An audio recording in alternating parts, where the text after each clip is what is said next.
بسم الله الرحمن الرحيم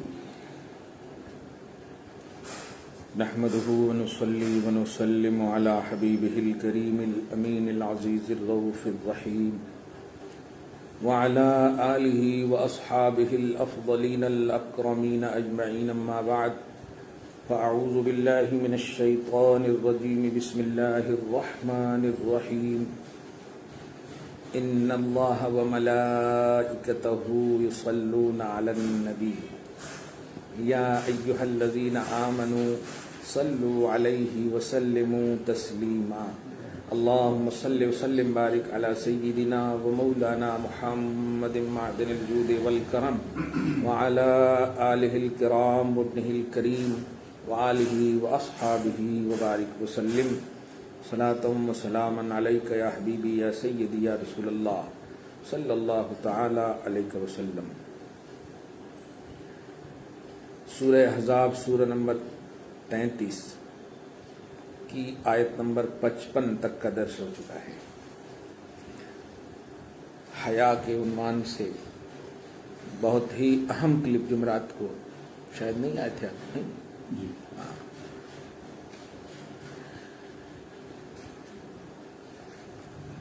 بہت ساری عورتیں پٹنہ سے یا دیگر علاقوں سے، خاص طور سے ہوسٹن وغیرہ سے، کچھ بچیوں نے مطلب آن لائن، حالانکہ میں ہوتا کم ہوں لیکن یہاں لگی حضرت، آپ نے کہا عورتوں کو کفن نہ دو، تو ہم تو غصے میں سن رہے تھے، لیکن جو آپ نے منظر بتائی، 5 کپڑے کفن کے دیے جاتے ہیں اور یہاں 1 کپڑے کے برابر بھی کپڑا نہیں ہے۔ پھٹے کپڑے کو اپنا فیشن سمجھ لیو، لا حول ولا قوت الا باللہ العظیم۔ اللہ تعالی ہدایت سے سرفرازی نصیب فرمائے۔ آج کی آیت کریمہ بڑی اہم آیت ہے، کیا کہنا ہے، سنیوں کی جان شان آن ہے۔ یوں تو ہے ہی ہر قرآن کی آیت ہمارا ایمان ہے، لیکن یہ آیت اتنی اچھی ہے کہ جاہل سے جاہل لوگ بھی درود شریف پڑھنا شروع کر دیتے ہیں۔ تسلیمہ کا لفظ، ارے میں تو جب تراویح پڑھاتا ہوں نا تو سوچنے لگتا ہوں کہ کہیں تراویح میں لوگ اللہم صلی علیہ نہ شروع کر دیں، اس لیے میں یہ کرتا ہوں کہ آگے والی آیت کو پیچھے والی آیت سے ملا لیتا ہوں یا جلدی سے پڑھ کے نکل جاتا ہوں۔ اب ایسا رچ پس گیا ہے، اب فاتحہ کے عنوان سے بھی کل ایک جملہ کہا میں نے کہ جیسے ہی الفاتحہ سنی بولتے ہیں پٹ سے بسم اللہ منہ سے نکل جاتا۔ میں نے کہا ہی نہیں آپ کو، لیکن آپ بسم اللہ، کیا بات ہے۔ تو کچھ عشق آٹومیٹک ہے کیا بات ہے، الحمدللہ۔ وہاں ارادہ کا بھی دخل نہیں ہے، اس میں ارادہ بھی فنا ہے، کیا بات ہے، الحمدللہ۔ اور کیوں نہ ہو کہ اس آیت پر میں نے صلاۃ و سلام پر، ماشاءاللہ کتاب کا بھی ذکر ہو چکا ہے، خدا کرے بندہ نماز قبول کر لیں۔ صلاۃ و سلام پر میں نے ایک مستقل کتاب ہاں دیکھی، قرآن و احادیث مع تفاسیر و شروع احادیث کی روشنی میں صلاۃ و سلام پڑھنا توحید و سنت یا شرک و بدعت۔ کیا بات ہے، یہ غالباً 64 پیج کی کتاب ہے، 2019 میں چھپی تھی۔ اور میں ذکر کرتا ہوں، عالی جناب الحاج محمد محبوب علی خان صاحب قادری چشتی، وجے نگر کالونی حیدرآباد کی خواہش بھی تھی، ان کا خوب تعاون بھی تھا۔ اللہ پاک ان کی صبح و شام زندگی کو رونق بخشے، اور جو لوگ مستفیض ہو رہے ہیں اللہ تعالیٰ ان کو دارین کی سعادتوں سے مالا مال فرمائے، ہماری بھی بخشش فرمائے۔ سب سے پہلے غوث اعظم رضی اللہ تعالی عنہ اس آیت کے حوالے سے کیا فرماتے ہیں، آج صرف تفسیر جیلانی پیش کروں گا، کل سے اس کتاب کا درس شروع کروں گا میں اس آئینے میں کہ صلاۃ و سلام پر سیر حاصل گفتگو ضروری ہے۔ کتاب تو بہت کم لوگ پڑھتے ہیں، پڑھنے والے ہی پڑھتے ہیں بس، وہ بھی، لیکن میں چاہتا ہوں کہ یہ کتاب 64 پیج کی ہے، 3-4 ایپیسوڈ میں اگر دے دیے تو انشاءاللہ بڑا خاصا فائدہ ہوگا امت کو۔ اور ابھی چونکہ نبی اور آل نبی دونوں کا مسئلہ آ رہا ہے نہیں، اس لیے بڑا اچھے وقت میں میرے غوث نے انتخاب کیا ہے۔ کیا بات ہے، اس کو بولتے ہیں کام لینا، کام لینا۔ بہت خوش ہیں غوث اعظم رضی اللہ تعالیٰ عنہ، واہ سبحان اللہ۔ ان اللہ و ملائکتہ، میرے غوث رضی اللہ تعالی عنہ اس آیت کے تحت پہلے ان اللہ کی تفسیر میں فرماتے ہیں المتعزز برداء العظمت والکبریاء. کون اللہ؟ خود سوال کر کے جواب دے رہے ہیں. کون اللہ؟ جواب دیتے ہیں وہ اللہ جو عظمت اور کبریائی کے چادر کو اوڑھے ہوا ہے. کوئی میں نہیں، وہی میں.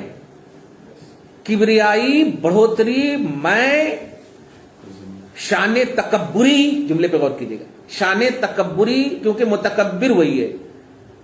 وہ اللہ، تفسیر پر ایک لفظ پر غور کیجیے گا، یعنی عظمت و کبریا کی ردا اوڑھنے والا اللہ، یہی ہے نا، اوڑھے ہوا اللہ.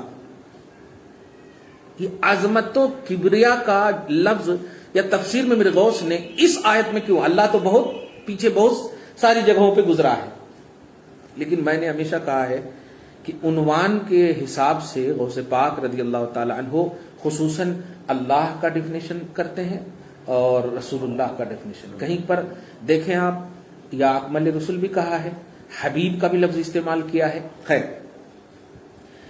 تو عظمت و کبریائی یہ لفظ دیکھیے گا، میں کیچ کیجیے گا، یہ لفظ بتا رہا ہے کہ درود پاک پر، درود و سلام پر اعتراض مت کرنا. میں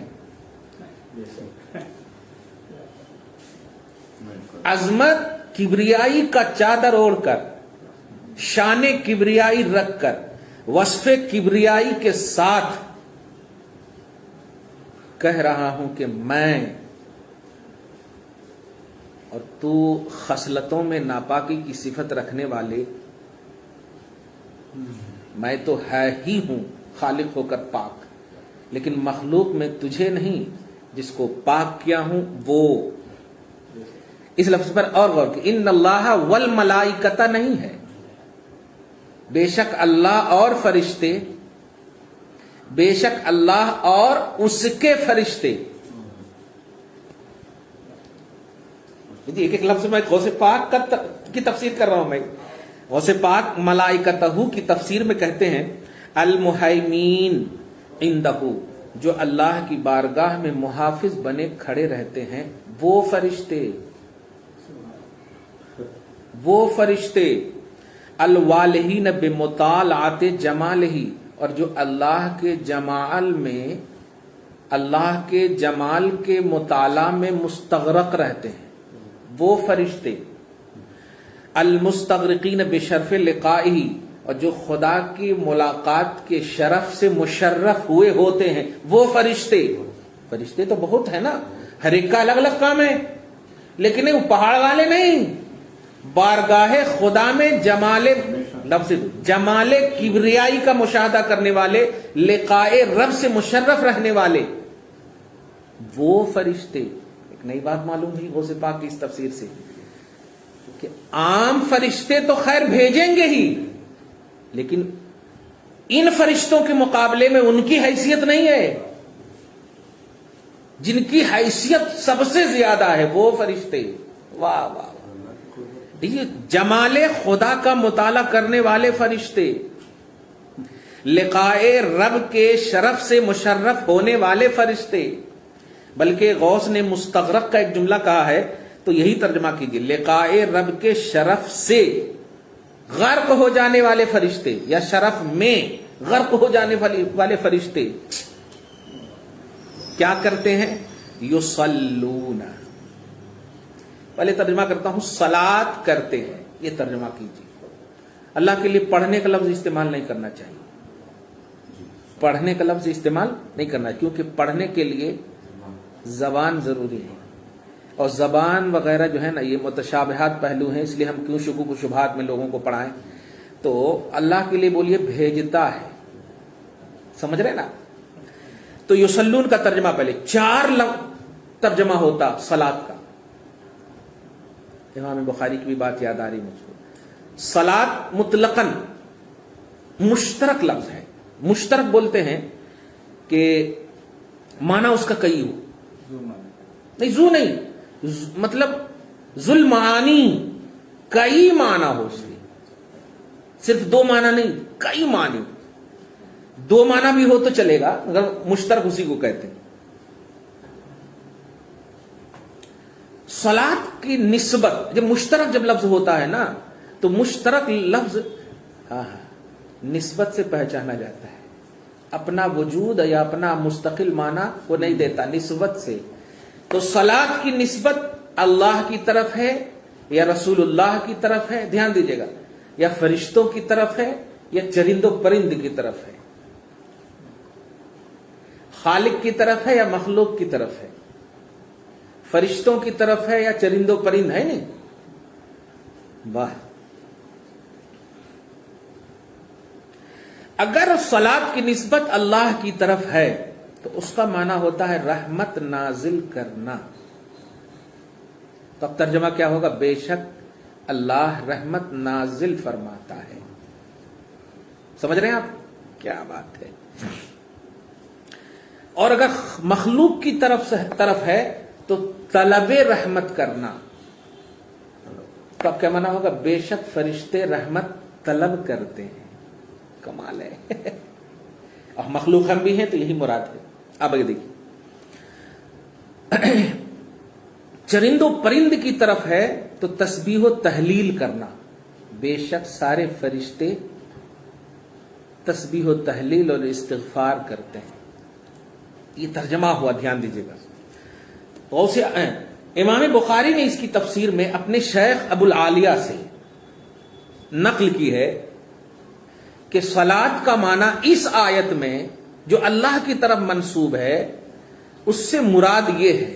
ایسا معلوم ہو رہا ہے کہ واقعی، اسی لیے کہتا ہوں امام بخاری بیسٹ سنی اسکالر ہیں. الحمدللہ بیسٹ سنی اسکالر ہیں. ہاں، کیونکہ بیسٹ اس لیے بھی بولا ہوں، ویسٹ بہت ہیں آج کل. ہاں، ایک دوسرے کے ہاتھ پاؤں کھینچنے والے. ہاں، وہ فرماتے ہیں کہ اللہ تعالیٰ جو صلاۃ بھیجتا ہے جانتے ہو کیسا ہے؟ وہی دیکھو، جمال یار میں مستغرق رہنے والے، شرف لقائے مولا میں سے مشرف ہونے والے سارے فرشتوں کو جمع کرتا ہے. ان کی کرسیاں آگے، پھر دنیا کے ساری جتنے بھی فرشتے سب کی کرسیاں پیچھے، یعنی سارے فرشتوں کو اکٹھا فرماتا. اور اس کے بعد کرسی خدا، وسیع کرسیوں السماوات ہے نا، یہ اس کی کرسی، تو کرسی کی نسبت ہے نا، وہ اس کی شان کے مطابق. ایک خاص خطیب خود رہتا ہے، سب مخاطب ہوتے ہیں، خدا مخاطب ہوتا ہے. جملے پہ غور کرے، مخاطب بولتے ہیں خطاب کرنے والے کو، مخاطب بولتے ہیں جس کی خطاب ہو رہی اس کو دیکھنے والے کو، سننے والے کو. مخاطب، سمجھ رہے ہیں؟ جیسے آپ مخاطب ہیں، میں مخاطب ہوں فار ایگزامپل. تو اللہ سبحانہ سارے فرشتوں سے مخاطب ہوتا ہے، مخاطب ہوتا ہے، مخاطب سے مخاطب ہوتا ہے، خطاب فرماتا ہے. اور کہتا ہے سنو، میں اپنے حبیب کی تعریف کر رہا ہوں، تم سنو. تو صلی اللہ کا معنی ہوا بے شک اللہ بھیجتا ہے. تو اس کا معنی یہ ہوا کہ اے فرشتوں سنو، میرا حبیب یہ ہے، میرا حبیب یہ ہے، میرا حبیب یہ ہے، میرا حبیب یہ ہے. سبحان اللہ. فرشتوں کے سامنے مجھے بڑا افسوس ہوتا ہے یہ جو خالی فجر کے صلاۃ و سلام پہ اعتراض کرتے لوگ کہ فجر میں پڑھے، کہاں ثابت نہیں ہے. ارے تم ثابت نہیں تھے تب سے ہے صلاۃ و سلام. تب سے ہے، جب تب نہیں تھا تب سے ہے. اللہ بچائے ان کی فکروں سے. بخاری شریف میں بالارادہ بول رہا ہوں کیونکہ عنوان بڑا اعلیٰ بن چکا ہے نا، اس لیے بخاری کا بھی یہاں پر ایڈ کرنا ضروری ہے.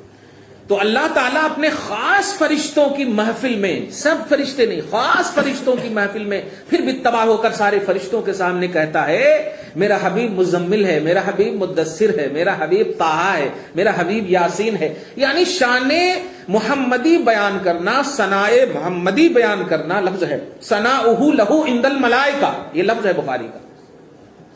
یعنی اللہ ثنا بیان فرماتا ہے. کیا جملہ ہے! ثنا بیان فرماتا اپنے حبیب کی عند الملائکہ. یعنی کہنا یہ چاہتا ہے اعتراض کرنے والے تیری حیثیت کیا ہے؟ میں پاک، میرا رسول پاک، مخاطب فرشتے پاک، اب اگر تجھے کچھ لینا ہے تو آ جا، ناپاک پاک بن جا، ہے کہ نہیں؟ واہ واہ واہ، سبحان اللہ، واہ سبحان اللہ، الحمدللہ، کیا بات ہے، کیا بات ہے۔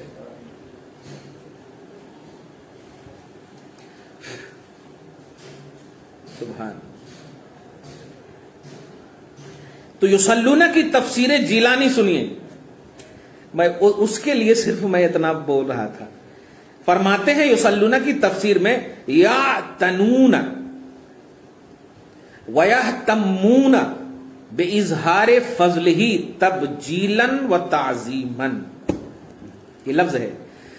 فرماتے بے شک اللہ، اس کے سارے فرشتے پوری توجہ سے، اعتنا، پوری عنایت اور توجہ سے اور پورے اہتمام کے ساتھ اپنے حبیب کے فضل و کمال کا اظہار فرماتا ہے۔ یہ غوث کی بھی تفسیر ہے۔ امام بخاری بھی قربان ہوں گے، بعد میں آئے ہیں غوث پاک، ٹھیک ہے، لیکن اس لفظ پر امام بخاری بھی قربان ہوں گے کیونکہ بیسٹ سنی ہے۔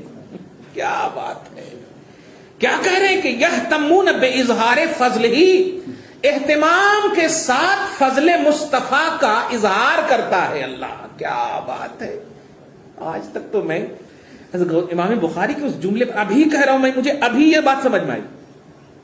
اب تک امام بخاری کی ثناؤہ لہ عند الملائکہ پہ فخر تھا مجھ کو، کیا ہوا، اسی لیے بیسٹ مطلب سنی کہتا تھا کہ ثناء مصطفیٰ میں، کہ اس پر بے اظہار فضل ہی اللہ تعالی اپنے حبیب کے فضل کا اظہار نہیں کرتا، اہتمام کرتا ہے۔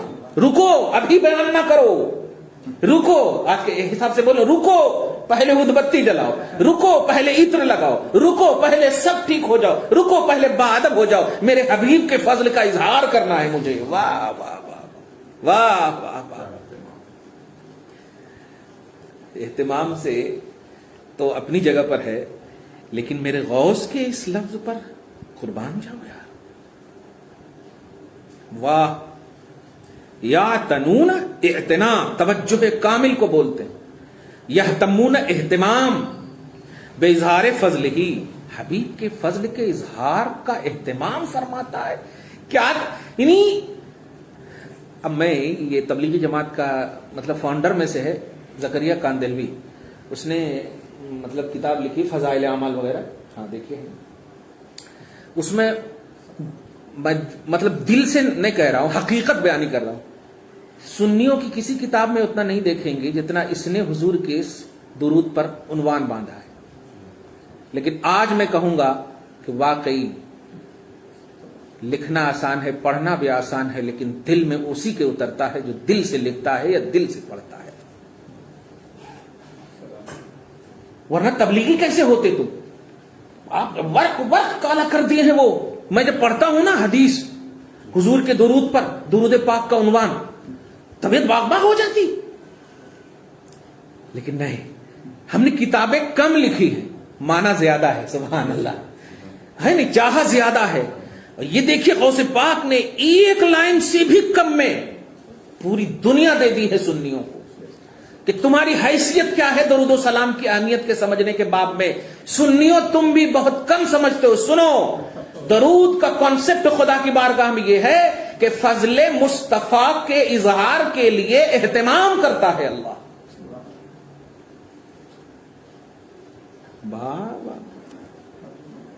ایک اور جملہ، اب علمی جملہ بول رہا ہوں، یہاں پر جو ہے یصلون فعل مضارع کا صیغہ ہے، اس پر بحث بہت جلدی اور ہمیشہ سن چکے ہیں۔ صلی پاسٹ سینٹینس ہے، پڑھا، اس میں جو ہے نا ختم کا پہلو ہے، حالانکہ اللہ کا کوئی فعل ختم نہیں ہوتا، لیکن فعل مضارع میں علمی گرامر اور عربی گرامر کے حساب سے دیکھیں نا تو اس میں دو زمانہ پایا جاتا ہے، پرزینٹ اینڈ فیوچر، اور کنٹینیو رہتا۔ سمجھ رہے ہیں آپ؟ ترجمہ یہاں پر یصلون ہے، تو اب ترجمہ کیجئے، بے شک اللہ اور اس کے سارے فرشتے توجہ خاص فرما کر فضل حبیب رب، بلکہ ان کے حساب فضل اکمل رسل، کہ اظہار کا اہتمام فرماتا ہے اور فرماتا رہے گا. تیری محفل کی ضرورت نہیں ہے، میں اپنی محفل سجاؤں گا اپنے حبیب کے لیے اور اس کے لیے فرشتے کافی ہیں. اسی لیے اقبال وغیرہ نے بھی بہت پہلے ہی کہا ہے کہ محبت اور الفت کے لیے انسان کو پیدا کیا ہے، ورنہ عبادت کے لیے تو فرشتے کافی ہیں. نکتے کی بات ہے کہ عبادت مقصود ہوتا، حالانکہ عبادت ہے وما خلقت الجن والانس الا ليعبدون، جنات اور انسان کو میں نے اپنی عبادت کے لیے پیدا کیا، تو یہ مقصد تخلیق ہے. دھیان دیجیے گا، مقصد تخلیق ہے، بے شک وہ ہے، لیکن اگر خاص یہی مقصد ہوتا تو فرشتے کافی تھے. ہاں کافی تھے. او ہو نہیں، انسان تیرے پاس دل ہے. واہ کمال ہے. اللہ سبحانہ یصلون کی تفسیر یہاں تک ہوئی. میں آگے کا جو جملہ بار بار چوس کے بولنے جا رہا ہوں، کل اس کو مزید کہوں گا. تبجیلاً و تعظیماً، یہ بھی غوث پاک کا جملہ ہے. بے شک اللہ اس کے سارے فرشتے اعتنا فرماتے ہیں، توجہ فرماتے ہیں، عنایت کرتے ہیں. ابھی بقرعید کے لفظ میں سنے ہوں گے آپ، یا کبھی بھی سنے ہوں گے. ہم عبادت کرتے ہیں. ابھی جب سلام پڑھ رہے تھے نا آپ، تو اس وقت بھی مجھے یہ بات یاد آ رہی تھی، کیسا عاشق ہوتا ہے نبی کا. وہ ہر گھر کو در بنا دیتا ہے نہیں، اور ہر در کو گھر بنا دیتا. کمال ہے.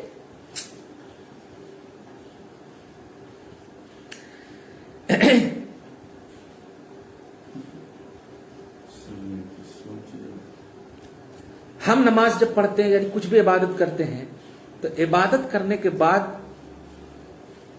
دعا کرتے ہیں. کس کے لیے؟ قبولیت اعمال کے لیے. جو نماز پڑھے اللہ قبول فرما لے.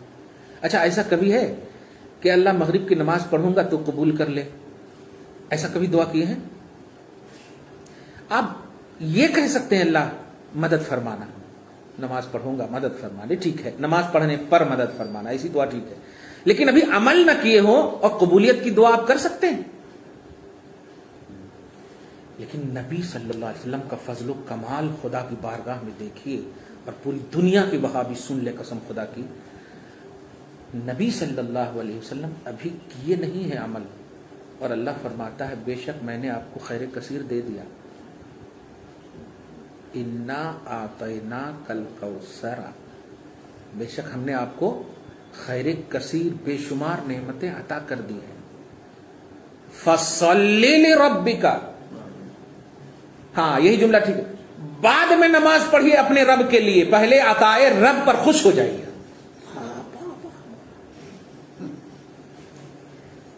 قرآن پاک ہے یہ، یعنی صلی لربک وانا اعطیناک الکوثر ہونا چاہیے. نماز پڑھیے پہلے اپنے رب کے لیے تاکہ میں آپ کو کوثر عطا کر سکوں. جیسے اے میرے بندو نماز پڑھو میں خوش ہوں گا. تو نتیجہ رزلٹ عمل کے بعد ہے، لیکن یہ در وہ ہے جہاں نتیجہ پہلے عمل بعد میں ہے. کیا بات ہے. کیونکہ خدا بھی جانتا ہے میرے حبیب آپ عمل کرو گے آپ کی عظمت نہیں بڑھے گی، عمل کی عظمت بڑھے گی. عمل کی عظمت بڑھے گی. آپ بیت المقدس کی طرف چہرہ کر کے نماز پڑھے، بیت المقدس کی عظمت تھی. اب کعبہ کی طرف پڑھ رہے ہیں، بیت المقدس کی طرف اب کوئی نگاہ نہیں کرے گا. معلوم ہوا عمل مصطفیٰ سے عمل کی عظمت ہے. کمال ہے. سبحان اللہ سبحان اللہ، واہ واہ. تو اللہ تعالیٰ بھیجتا ہے، بھیجتا رہے گا توجہ خاص کے ساتھ. تبجیلاً و تعظیماً کو میں کل تفسیر کروں گا، اس کے دل نہیں کہہ رہا، اتنا اچھا لگ رہا ہے. تبجیلاً عظمت کی انتہا، تعظیم کی انتہا. تعظیماً اور تبجیلاً میں بجل بے جیم لام مادہ ہے. بجل اس مطلب جس کے اندر یہ صفت ہو وہ کبھی محروم نہیں ہوتا، ایسی ذات کو بولتے ہیں صاحب تبجیل، صاحب تعظیم. تو تبجیل و تعظیم کی تفسیر علی نبی سے فوراً جسٹ غوث پاک فرما رہے، اس لیے میں اس کو کل کروں گا. میں آج کے درس میں دو بات صرف کہوں گا کہ سنیوں کی یہ بہت بڑی قسمت ہے. الحمدللہ ثم الحمدللہ. آج تک آپ ہم سب انوائلٹری میں نہیں، اپنے اپنے حساب سے پڑھتے تھے، سوچتے تھے، اور اعتراضوں کو کبھی آ جاتا تھا تو ہمارے نوجوان پھسل بھی جاتے تھے، ہاں نبی سے ثابت نہیں ہے۔ جب کوئی چیز ثابت نہیں تھی تب درود و سلام ثابت ہے۔ جب کوئی چیز ثابت نہیں تھی، اللہ هو الاول والآخر، وہ اول ایسا کہ اس سے پہلے کوئی چیز نہیں، وہ آخر ایسا کہ اس کے بعد کوئی شے نہیں، وہ قدیم ہے، اور وہ اللہ تعالی اپنے حبیب کے فضل و کمال کے اظہار کے لیے اہتمام فرماتا ہے اور فرماتا رہے گا۔ یہ فرماتا ہے میں وہی ہے، جب تم نہیں تھے تو فرماتا تھا، اب تم ہو تو فرماتا رہے گا، یعنی اب بھی اعتراض نہیں کر سکتے کیونکہ یہ ڈسکنٹینیو کا معاملہ ہے۔ اللہ پاک قدیم ہے، ازلی ہے، لہٰذا اعتراض کی دنیا میں ہمارے نوجوان بوڑھے بزرگ کبھی بھی نہ پھنسیں، بلکہ یہ سعادت بزور بازو نیست، یہ سعادت جو ہے بازو کی قوت سے حاصل نہیں ہوئی، آپ پڑھو گے آپ کو عظمت ملے گی۔ جب کعبہ جیسی جگہ کو مصطفیٰ سے نسبت کی بنیاد پر، اور مصطفیٰ بھی نہیں، نگاہ مصطفیٰ سے نسبت کی بنیاد پر چہرے کی تعریف کی اللہ نے، میرے حبیب میں آپ کے چہرے کو بار بار اوپر جو کر رہے ہو نا، میں دیکھ رہا ہوں اور جان بھی رہا ہوں کیوں کر رہے ہو، اس لیے اپنے چہرے کو اس طرف کر لیجیے آپ، تو صرف چہرے سے نسبت ہو جائے کعبہ کو، پوری دنیا جھک جائے کعبہ کی طرف۔ تو اگر پوری ذات آپ نبی کے لیے اپنے آپ کو وقف کر دو تو انشاءاللہ یہ ہے اصل فلسفہ ولایت بھی، کہ ولیوں کی قدم میں آج پوری قوم کیوں جھک جاتی ہے، اس کی وجہ یہ ہے کہ انہوں نے نبی کے لیے اپنے آپ کو جھکا دیا، نبی کی بارگاہ میں جھکا دیا، اور جو نبی کے لیے جھکا دیتا ہے کائنات اس کے لیے جھک جاتی ہے۔ دعا ہے اللہ تعالیٰ آج کی اس خصوصی گفتگو کو حبیب پاک صاحب الاولاق کے وسیلے سے قبول فرمائے، فیض و برکات جیلانی سے ہم سب کو مالا مال فرمائے۔ مولا جو زندگیوں میں کسی بھی حال میں کمی بیشی ہو رہی ہو معاف فرمانا، جو بھی عمل لائق قبول ہو مولا اسے قبول کر لینا۔ پروردگار اپنے حبیب کے صدق و طفیل میں ہماری اصلوں کو بخش دے، نسلوں کی حفاظت اور مدد فرما۔ وصلی اللہ تعالی علی خیر خلقہ محمد وآلہ واصحابہ اجمعین برحمتک یا ارحم الراحمین۔